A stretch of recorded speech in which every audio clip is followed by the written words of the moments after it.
Vamos ya a comenzar nuestro programa. Tenemos en esta parte como invitado a Yendri Velázquez.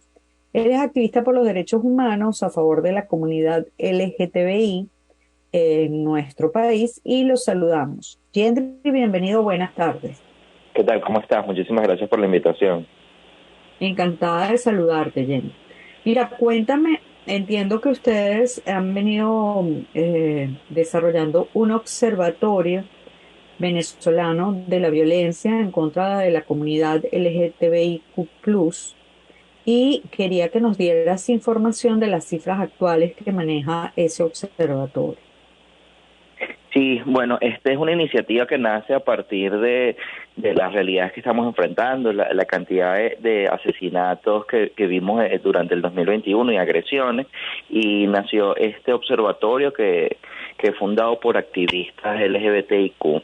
El primer boletín que se publicó hace algunas semanas atrás hace un paneo de las denuncias realizadas a través de los medios de comunicación desde el mes de abril hasta septiembre de este año.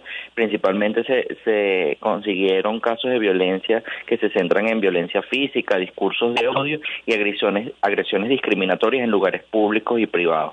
No, estos 37 casos que se documentan en este primer boletín están enmarcados además en el contexto de la Marcha del Orgullo en Caracas y en distintas ciudades del país durante junio, y las consecuencias que esto tuvo en la respuesta de grupos antiderechos, especialmente voceros y voceras políticos que pronunciaron discursos de odio llamando a la discriminación y a la negación de derechos a la población basada en su orientación sexual, identidad de género y expresión de género. Hemos visto que además ahí nos llamó mucho la atención y eso conllevó protestas de calle de diputados y diputadas que llamaban a legislar una ley Qatar, esto haciendo alusión a las políticas restrictivas que existen en Qatar hacia las personas LGBTIQ, donde incluso vimos que hace una semana estas políticas incluso están profundizando la criminalización de las relaciones homosexuales.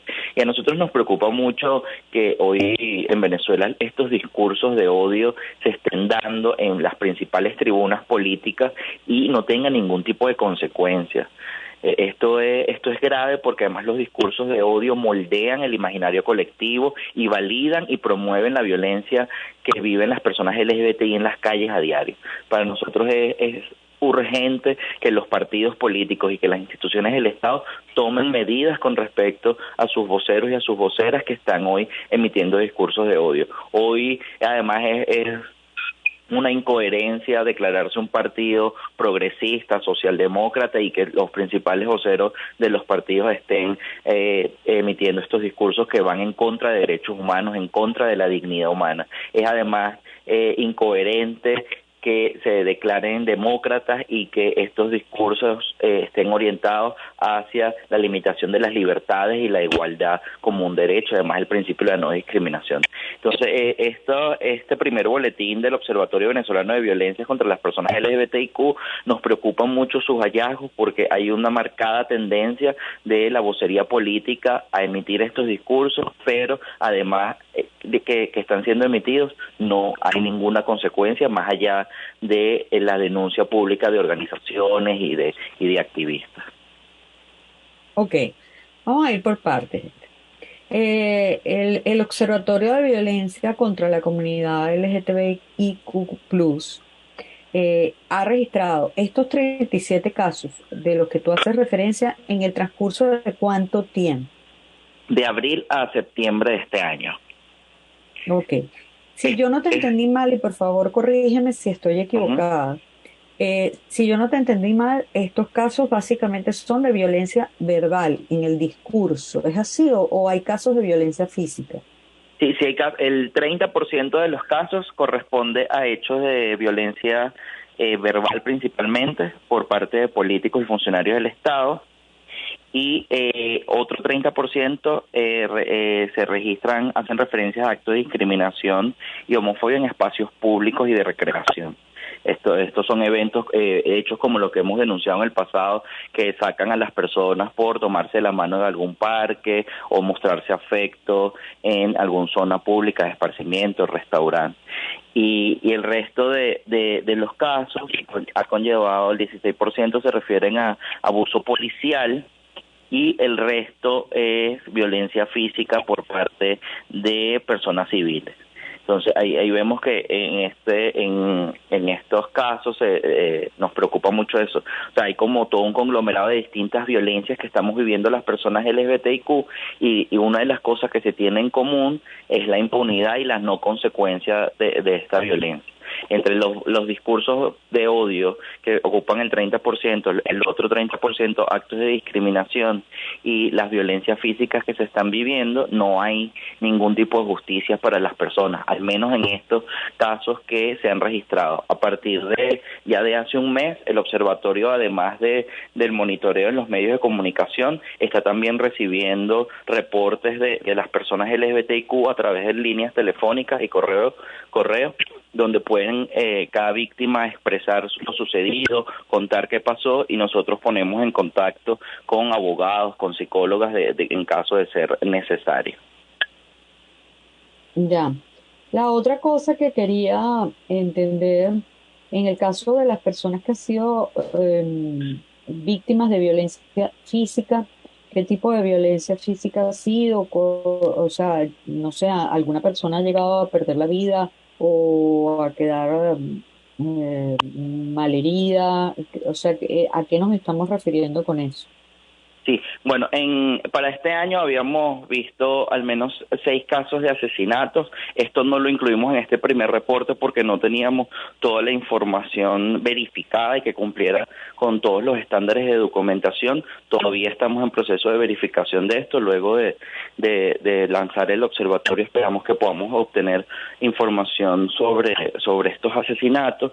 Sí hemos visto con respecto al año pasado que se han reportado, han sido mucho menos visibles, al menos casos de asesinatos basados en LGBTQ-fobia, y eso estamos estudiándolo y revisando cuáles son las causas de esto, ¿no? Es un tema de no cobertura, o efectivamente no están sucediendo. Creo que eso nos lo dirá el reporte final de año. Mira, el tema de las violencias, que estamos, de las violencias físicas, hay un tema de maltrato dentro de los hogares. Cuando te decía que la violencia está ejercida por otros civiles, principalmente es violencia dentro de los hogares, y las principales ejecutoras de la violencia son las madres o las figuras femeninas que encabezan el hogar.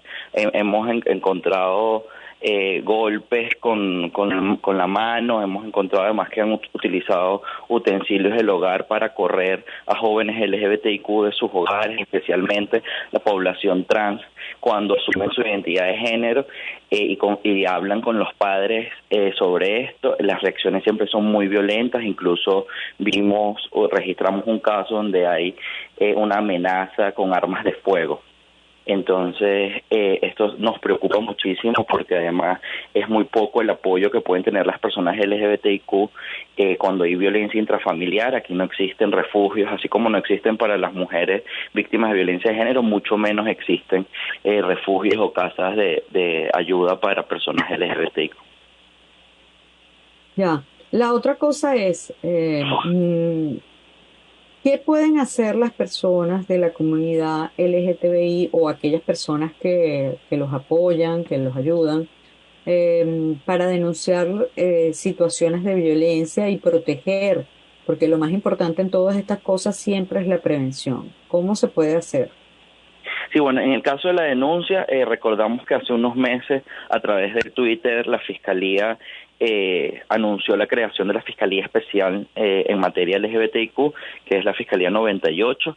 En teoría, esa Fiscalía está recibiendo denuncias. Lamentablemente, no hay información de avances con respecto a las denuncias que se han presentado ante esta instancia, pero eso existe. Además, y si esta instancia no está funcionando o hay violencia policial, la invitación también es a pasar a denunciar ante la Defensoría del Pueblo, en la Defensoría Especial materia LGBTIQ, que aunque hemos dicho que es insuficiente el apoyo institucional a esa dirección, que es insuficiente y poco claro presupuesto personal, es importante que hagamos uso de esas instancias violencias para también marcar precedentes. En materia de prevención, nosotros estamos instando y haciendo el trabajo necesario para construir herramientas legislativas que puedan proteger ante la discriminación, así como se dio en su momento en el municipio de Chacao con la ordenanza contra toda forma de discriminación. Estamos también proponiendo esta misma ordenanza en distintos municipios en el país, porque es necesario contar con algún mecanismo de prevención, como tú lo decías, y esta ordenanza tiene un aspecto importante que es formación en contra de los prejuicios, la actuación de distintas organizaciones comunitarias y activistas comunitarios en contra de toda forma de la violencia, en contra de toda forma de discriminación. Y yo creo que una de las cosas que nos debemos todas las personas es que si de verdad queremos construir una sociedad de paz, de igualdad democrática, es importante que demos el paso hacia adelante, construir estos espacios en nuestros hogares donde no sean violentos con nuestros mismos familiares. Hoy hay un llamado importantísimo que es de construir los prejuicios que hoy nos llevan a ser violentos con otras, con otros, y poder garantizar que nuestros hijos, nuestros hermanos, nuestros familiares encuentren en nuestros hogares espacios seguros, espacios donde la discriminación no sea la norma, sino que se aprecie la diferencia, donde la diferencia no necesariamente nos cueste nuestro bienestar y nuestra dignidad. Ya. Bueno, te quiero agradecer que hayas estado con nosotros, Jenny, que nos hayas brindado toda esta información tan importante. Muchas gracias. No, muchísimas gracias a ti, Maripili, y además les invito a pasar por la página nomasdiscriminación.org, donde van a conseguir la información del Observatorio Venezolano de Violencias LGBTIQ. Ya.